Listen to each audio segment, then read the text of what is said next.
Imagine presenciar um dos milagres assim mais incríveis da história bíblica. O povo de Israel, liderado por Josué, atravessando o Rio Jordão a pés secos. Deus não apenas abriu as águas, mas provou novamente que a sua promessa era verdadeira e que ele nunca abandona os que nele confiam.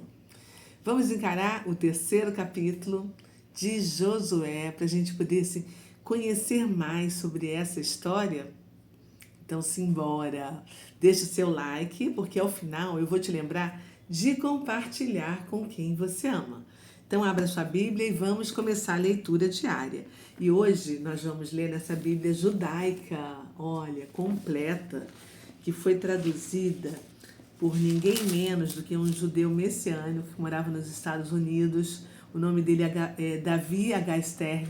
E eu tive assim, um prazer de conhecê-lo com uma de suas ministrações num congresso que eu participei em Belo Horizonte em 4 de março de 2019.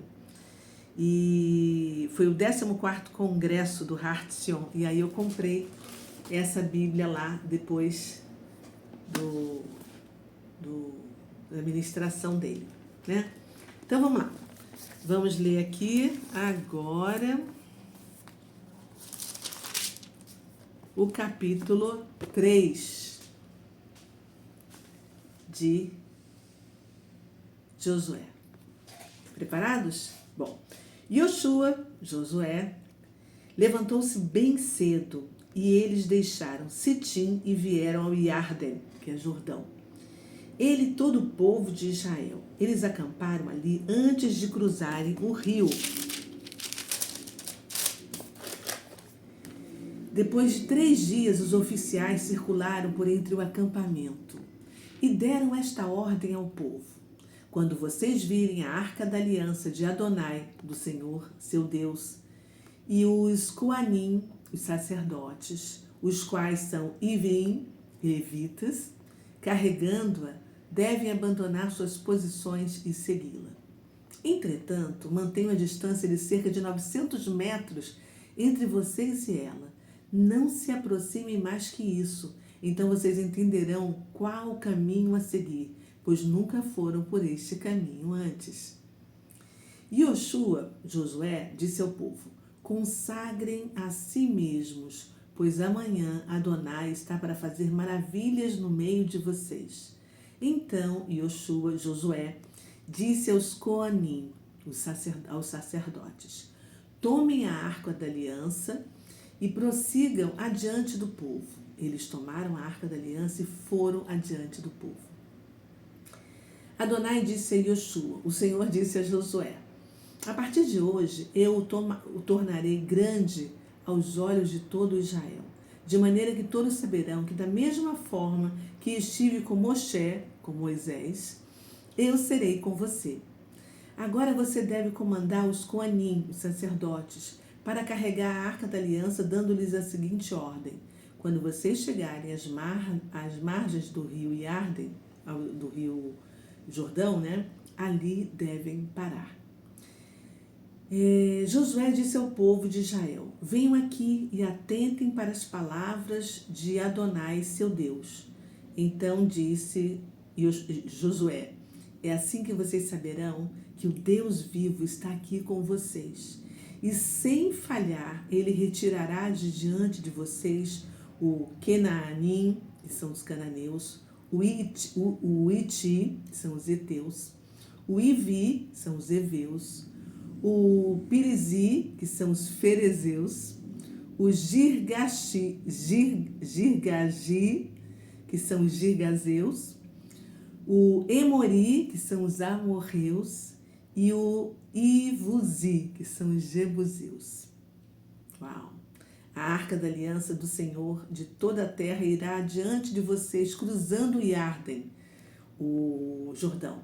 Agora escolham entre vocês 12 homens das tribos de Israel, um homem de cada tribo.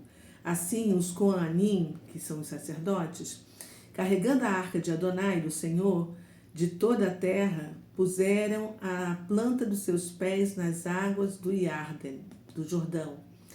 As águas do Jordão serão cortadas e se amontoarão como que em uma represa. O povo então saiu de suas tendas para atravessar o Jordão com os sacerdotes, carregando a arca da aliança diante do povo. Quando os que carregavam a arca estavam diante do Iarden, do Jordão, e os Coanim, e os sacerdotes carregando a arca, tocaram as águas, pois durante a época da colheita, o Jordão transbordava em suas margens. A correnteza da parte de cima parou de correr, formando uma enorme barragem, e alcançou uma grande distância, chegando a Adam, que é Ada, a cidade próxima de Tsartan, que é de Zareta.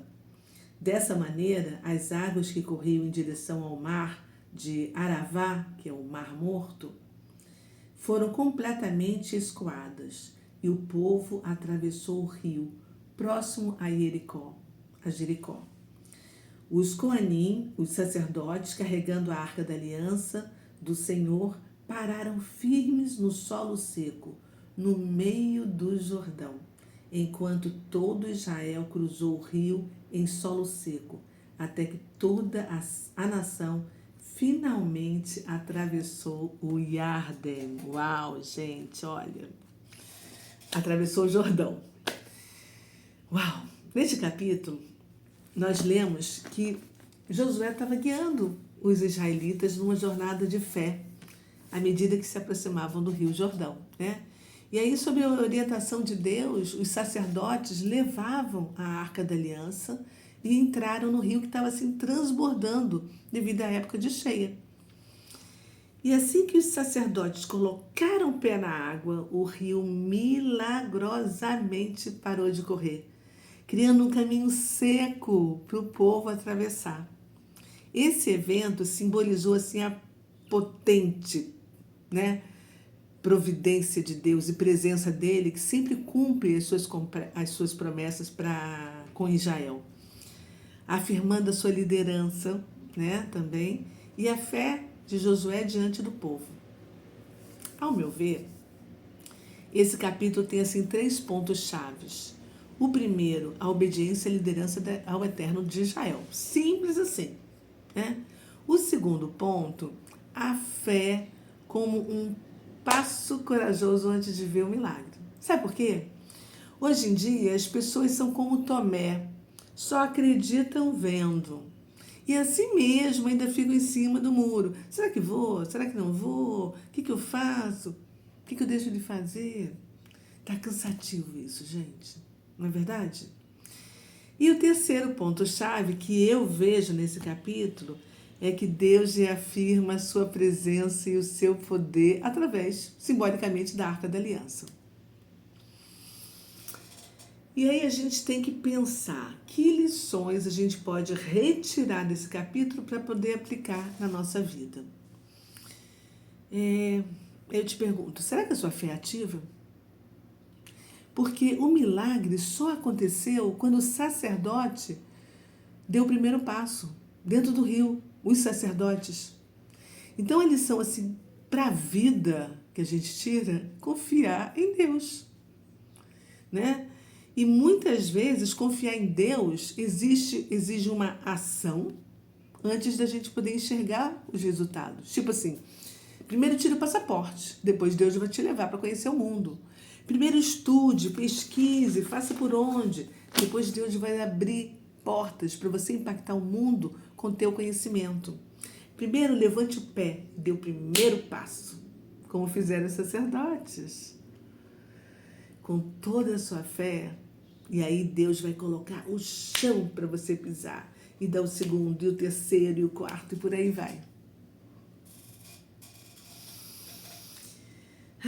A Arca da Aliança, ela simbolizava a presença de Deus naquela época, mostrando que Ele está sempre à frente do caminho.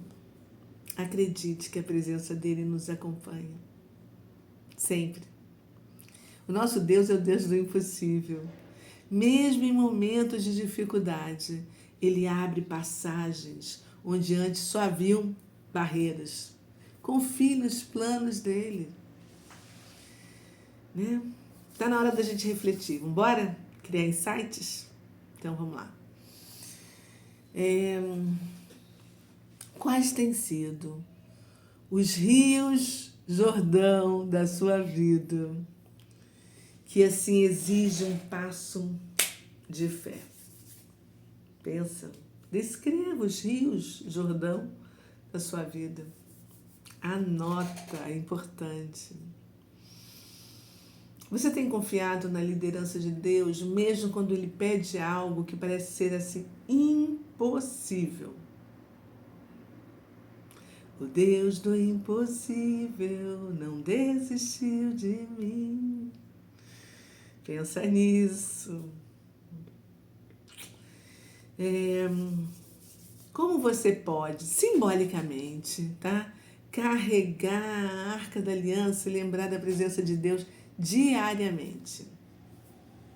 Reflita sobre isso e anote. Vamos conversar com Deus agora? Ai, Pai, obrigada, gratidão, Pai, por mais este capítulo que o Senhor nos deixou, não apenas para a gente conhecer a história, né? Mas para que a gente possa refletir sobre diversas situações na nossa vida hoje. Uma delas é: se nós fôssemos chamados a atravessar o Rio Jordão hoje, diante de todos os problemas que Israel está enfrentando com o Irã e seus tentáculos, né, do terror, ismos, em várias frentes, será que nós estaríamos prontos para dar o primeiro passo? Assim estava aquele povo naquela época, imaginando o que eles iriam enfrentar. Mas apesar de tudo, eles foram. Gratidão, Pai, por nos fazer refletir sobre as nossas condições antes de julgar os outros. Obrigada, Pai. Nós te amamos. E nós oramos em nome de Yeshua HaMashiach. Amém. Amém e amém. Amanhã tem mais. Eu te espero. E eu peço para você deixar o seu like se você gostou desse vídeo e compartilhar com alguém que você ama. Beijo. Fui. Tchau.